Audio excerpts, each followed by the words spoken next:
ഒന്ന് മെസ്സിമാർ കൈ വെക്കിയ മെസ്സിമാർ. നെയ്മർ ആരാ? നെയ്മർ എന്തൊരാള് കുറഞ്ഞു പോയി. ആ ഉണ്ണി ഗംഭീരായിട്ടുണ്ടല്ലോ. ഉണ്ണിയെ കണ്ടതിൽ ഭയങ്കര സന്തോഷമുണ്ട്. എനിക്ക് ഏറെ സന്തോഷമാണ്. കാരണം നമ്മളെ സ്വന്തം മാഷാണ്. പണ്ട് നിന്നെ പഠിപ്പിച്ച ആ കാലം ഞാൻ ഇങ്ങനെ സ്കൂൾ ക്ലാസ്സിലേക്ക് വരുന്നത്. എനിക്ക് ഇന്ന് വീടടുത്താണല്ലോ, തൊട്ടത് കയ്യാലേ ഇല്ലു മറ്റേ. ഉണ്ണി നന്നായി പഠിക്കും.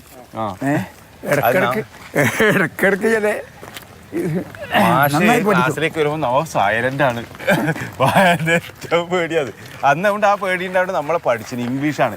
ഞാൻ ഇംഗ്ലീഷ് കിറ്റൊക്കെ സംവിധാനം ചെയ്തു. അതിന്റെ ഗുണമാണ്. മാഷ വിജയപ്രതീക്ഷ എങ്ങനെയാണ് മാഷേ? എനിക്ക് 100% ഉറപ്പാണ്. കാരണം ഞാൻ പഠിപ്പിച്ച ഒരുപാട് കുട്ടികളുണ്ട്, എന്നെ അറിയാവുന്ന നാട്ടുകാർ. ഇപ്പം ഞാനിന്ന് ഈ ഇലക്ഷൻ്റെ ഭാഗമായിട്ട് പല സ്ഥലത്തും പോകുമ്പോൾ മാഷക്ക് തന്നെയാണ് വോട്ട്, എൻ്റെ കുടുംബം മാഷക്ക് തന്നെയാണ്, ഒരു സംശയമില്ല എന്നുള്ള നിലയിൽ അവർ ഉറപ്പിച്ചും തറപ്പിച്ചും പറയുന്നുണ്ട്. എൻ്റെ ആത്മവിശ്വാസം അത്തരക്കാരിലാണ്. അതുകൊണ്ട് എനിക്ക് ഒരു ആത്മവിശ്വാസം കുറവില്ല. ഞാൻ ഇത്തവണ ഈ കാസർഗോഡ് ലോക്സഭാ മണ്ഡലം തിരിച്ചു പിടിച്ചിരിക്കും എന്നിലൂടെ. ഞാൻ മഞ്ചേശ്വരം മുതൽ കല്യാശ്ശേരി വരെ ഒരുപാട് ഘട്ടങ്ങൾ പോയതാണ്. അവിടെ മുമ്പിലിരിക്കുന്ന അമ്മമാരുണ്ട്, കാരണവന്മാരുണ്ട്. അവരെ എൻ്റെ കൈ പിടിച്ചിട്ട് പറയാണ്. എനിക്ക് ആകെ ഒരു വിസ്മയം തോന്നിയ കാര്യങ്ങളുണ്ട്. എൻ്റെ കൈ രണ്ടും പിടിച്ചിട്ട് പറയാണ്, മാഷ് ജയിക്കും, ഇത്തവണ ലോക്സഭാ മണ്ഡലം തിരിച്ചു പിടിക്കും. എല്ലാവിധ ആശംസകൾ നേരുന്നു. ഒരുപാട് എൻ്റെ ജീവിതത്തിൽ ആദ്യമായിട്ട് ഒരാളാണ് ഞാൻ പഠിക്കുന്നത്. നന്ദിയിട്ട് സാറേ, ഞാനവിടെ പഠിക്കുന്നത്. നിങ്ങൾക്ക് ചായയും പലകാരൊന്നും വേണ്ടേ? ഈ ഒറ്റ വേണമെന്നാ? ഞാനേ സ്ഥാനാർത്ഥിയായിട്ട് നിന്ന് കഴിഞ്ഞാലേ നിങ്ങളെ വോട്ട് ആയിരിക്കും കൊടുക്കല്? ഉറപ്പന്നെടാ? പിന്നെന്നുകൊണ്ട് ഇതിനപ്പുറം ഒരു ബിരിയാണി ഡെയിലി.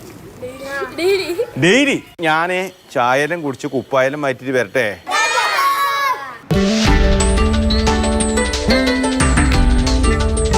സതീഷേട്ടാ, നിങ്ങൾക്ക് എങ്ങനെയാണ് ഈ തെരഞ്ഞെടുപ്പിന്റെ ഒരു ചൂട് എങ്ങനെയാണ് കാണുന്നത്? എങ്ങനത്താണ് ഇത് സംഭവിക്കല്? ആര് ജയിക്കുന്നതൊക്കെ തോന്നുന്നു? ടൈറ്റ് മത്സരമാണ്. BJP കുറച്ച് കൂടുതൽ പൊട്ടുപിടിക്കാൻ സാധ്യതയുണ്ട്. ഞാൻ BJP-ക്കാരൊന്നല്ല. അത് കറക്റ്റ്. ആരൊക്കെ ഒരാൾ ജയിക്കും. പണ്ട് എന്നോട് ബാലകൃഷ്ണ മാഷില്ലേ, എന്നാലും ആര് ജയിക്കുന്ന ഏകദേശം പറയാൻ പറ്റുമോ? സമ്മാനം തന്നാലോ? എന്താണ് ചൂട്? ഇലക്ഷൻ ചൂട് എങ്ങനെയുണ്ട്? നല്ല ചൂടല്ല എന്ന് പറയാനില്ല. പറഞ്ഞു ഒന്നും പറയല്ല. ഇപ്പൊ ആടെ തിരക്കി ഇപ്പൊ അവരെന്നെ ചൂടാക്കുന്ന ഇലക്ഷൻ ആര് ജയിക്കുന്ന അറിയോ നിങ്ങൾക്ക്? ഏകദേശം നിങ്ങളുടെ മനസ്സിൽ നിങ്ങൾക്കൊരു മനസ്സിലുണ്ടാവില്ല, നിങ്ങളൊരു സംഭവം ഉണ്ടാവില്ല. ഇലക്ഷൻ അല്ലേ? ബാലകൃഷ്ണ മാഷ് ജയിക്കും. ബാലകൃഷ്ണ മാഷ്. അപ്പൊ ആര് ജയിക്കുന്ന അറിയോ? കോൺഗ്രസ്. നമസ്കാരം. എന്നെ അറിയോ? കണ്ടത്? അത് പറയാ കറക്റ്റ്. നമ്മളെ പരിചയമില്ല ആളാ. അതെ എളിയ കലാകാരൻ ഓർക്കുന്നു എന്ന് പറയുന്നത് ഏറെ സന്തോഷം. നമ്മൾ മാതൃഭൂമി ചാനലിന്റെ ഒരു ഇങ്ങനെ എല്ലാവർക്കും കൂടി അന്വേഷിക്കാൻ വേണ്ടിയിട്ട് എന്താണ് പരിപാടി, ഇലക്ഷന്റെ ചൂട്, കാര്യങ്ങൾ മനസ്സിലാക്കാൻ വേണ്ടിയിട്ട് ലോക്സഭാ തെരഞ്ഞെടുപ്പിൽ നമ്മുടെ പ്രിയപ്പെട്ട സ്ഥാനാർത്ഥി തന്നെയാണ് BJP-ന്റെ അശ്വിനി MN. ഏറെ സന്തോഷം പരിചയപ്പെടാൻ കഴിഞ്ഞതും. എങ്ങനെ നിങ്ങൾക്ക് ഉറപ്പുണ്ട് ഇപ്രാവശ്യം? ഉറപ്പാണ്, 100% ഉറപ്പാണ് എനിക്ക്. അതെ, അല്ല പിന്നെ സ്ട്രോങ് ആണ് അല്ലേ? നമ്മളെ കേന്ദ്രം ഭരിക്കുന്നുണ്ട്. പിന്നെ നമ്മുടെ കാസർഗോഡ് കുറെ ഹിസ്റ്ററി ഉണ്ട്. ഈ മാറി മാറി ഭരിക്കുന്നുണ്ടല്ലേ, ചേഞ്ചസ് വരുന്നുണ്ട്. പറഞ്ഞെങ്കിൽ അതൊരു എന്ത് പറയുന്നേ, ഒരു പ്രാവശ്യം LDF-ഉം പിന്നെ അതിനെ അടിച്ചിട്ട് UDF വന്നു അടിച്ചിട്ട് ഇനിയിപ്പോ നെക്സ്റ്റ് അടിക്കാൻ പോകുന്നത് BJP ആണ്. ഡബിൾ സ്ട്രോങ് ആണ് സംഭവം. നമ്മളെ കാസർഗോഡിന് വേണ്ടിട്ട് നമ്മൾ ആടെ ശബ്ദം ഉയർത്തൂലേ? കാസർഗോഡിന്റെ മൊത്തം ഡെവലപ്മെന്റ് വേണ്ടിയിട്ടാണ് അശ്വിനി അവിടെ പോകുന്നുള്ളത്. മോദിജിയുടെ ഗ്യാരണ്ടി എന്റെ ഉറപ്പാണ്. അതാണ് കൊടുക്കൈ. നിങ്ങൾ ജയിച്ചാൽ മന്ത്രിയാവുക? അതെനിക്കറിയല്ല. നിങ്ങൾക്കറിയാത്തൊരു ഭാഷയില്ലാന്ന് ഞാൻ കേട്ടത്. അത് ശരിയല്ല? ഏതെങ്കിലും ഒരു ഭാഷയിൽ എനക്കാക്ക മലയാളി അറിയില്ല, ആരോട് പറയണ്ട. മൊത്തം എല്ലായിടത്തും വൈറലായില്ലോ. അതല്ലേ? ഏതെങ്കിലും വ്യത്യസ്തമായ ഒരു ഭാഷ. സീനേട്ടാ നമസ്കാരം. ഏതെങ്കിലും ഒരു ഭാഷ നമുക്ക് കന്നഡ അറിയോ? എന്തെങ്കിലും പറഞ്ഞോക്കെ ഞാൻ പറയാം. എനിക്കറിയില്ല. ആകെ ഊട്ടായി തോന്നുന്നു ഭക്ഷണം കഴിക്കുന്നേ. അത് പണ്ടാരോ പഠിപ്പിച്ചു തന്നെ.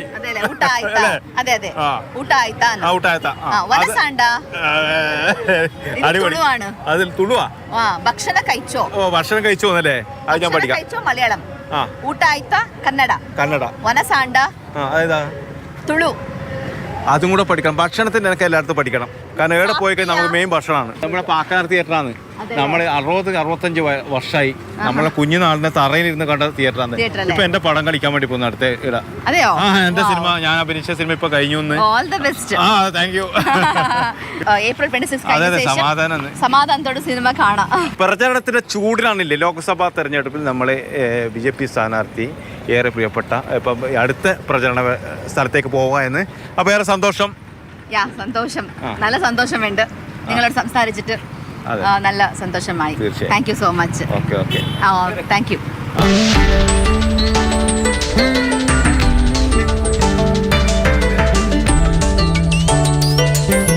കാസർഗോഡിലെ നിലവിലെ MP രാജ്മോഹൻ ഉണ്ണിത്താൻ സാറിൻ്റെ അടുത്തേക്കാണ് ഇപ്പോൾ പോകുന്നത്. 5 കൊല്ലം ഭരിച്ചു കഴിഞ്ഞു. ഇനിയിപ്പോൾ തെരഞ്ഞെടുപ്പ്. അപ്പം തെരഞ്ഞെടുപ്പ് ചൂടിലാണെന്നില്ലത്. സാറും എന്തോ സൂലാനം പറയുന്നതായി നോക്കാം നമുക്ക്.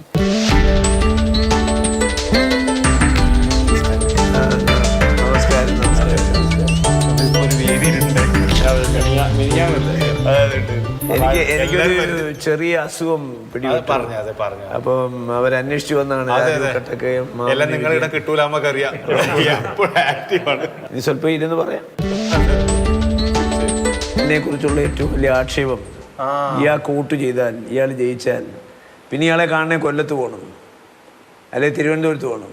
പക്ഷെ 5 കൊല്ലം കഴിഞ്ഞപ്പോൾ അവർ പറയാൻ തുടങ്ങി, എന്നെ കാരണം വഴി നടക്കാൻ വയ്യ, എവിടെ ചെന്നാലും ഞാൻ പോകാത്തൊരു ഊടുവഴി കാസർഗോട്ടില്ല. ഉറഞ്ഞാടുന്ന തെയ്യങ്ങൾ, ഉറൂസുകൾ, പള്ളിപ്പെരുന്നാളുകൾ, നിക്കാഹ്, കല്യാണം, ഏത് വീട്ടിൽ എന്ത് ആഘോഷം ഉണ്ടെങ്കിലും ഞാൻ അവിടെ പോയിരിക്കും. എന്നെ മുസ്ലിം കമ്മ്യൂണിറ്റി വിളിക്കുന്ന ഉണ്ണിച്ചാന്നാണ്. ഇച്ച എന്ന് പറഞ്ഞാൽ അറിയാമല്ലോ. ഈ തെരഞ്ഞെടുപ്പിന് പ്രത്യേകത ഉണ്ട്. ജീവിതത്തിൽ ആദ്യമായി എൻ്റെ വോട്ട് കൈപ്പത്തി ചിഹ്നത്തിൽ എനിക്ക് ചെയ്യുന്നൊരു തെരഞ്ഞെടുപ്പാണ് ഞാൻ. എൻ്റെ വോട്ട് ഇവിടെയാണ്. എൻ്റെ വോട്ട് കൊല്ലത്താണ്. ഞാൻ ഇങ്ങോട്ട് മാറ്റി. വേറൊരു ആഗ്രഹം വെച്ചാലേ സാറ് ഏട്ടക്കൊന്ന് സിനിമയിൽ അഭിനയിച്ചുവിടാൻ തന്നെ ഒഴിവാക്കുന്നത്. തീർച്ചയായിട്ടും പല ആളുകളും എന്നെ സിനിമയിൽ അഭിനയിക്കാൻ വിളിക്കുന്നുണ്ട്. പക്ഷെ ഇത് രണ്ടും കൂടെ പൊരുത്തപ്പെട്ടു പോവില്ല. സിനിമയെ കുറിച്ച് അറിയാമല്ലോ. മേക്കപ്പെട്ട ഒരു നടനെ ഒരിടത്ത് ഇരുത്തിയാൽ ആ ദിവസം പോക്കാം. ഞാൻ സിനിമയിൽ അഭിനയിക്കുന്നതിന് മുമ്പ് നാടകത്തിലൊക്കെ അഭിനയിച്ചു. പ്രൊഫഷണൽ നാടകത്തിൽ PJ ആന്റണി സംവിധാനം ചെയ്ത തുറമുഖം നാടകത്തിൽ ഒരു വൈമാനികന്റെയും നാവികന്റെയും കഥയാണ്. അതിൽ നാവികന്റെ റോള് ഞാൻ അഭിനയിച്ചത്. കോളേജിൽ പഠിക്കുമ്പോൾ ഏകാംഗ നാടകത്തിലൊക്കെ അഭിനയിച്ചിട്ടുണ്ട്. അതല്ലേ? അപ്പോൾ രണ്ടും ഉണ്ണിയാണ്. ഏറെ സന്തോഷം. കൂടെ നിൽക്കാൻ പറ്റും, സംസാരിക്കാൻ പറ്റിയതൊക്കെ ഏറെ സ്നേഹസ്ഥലമായി.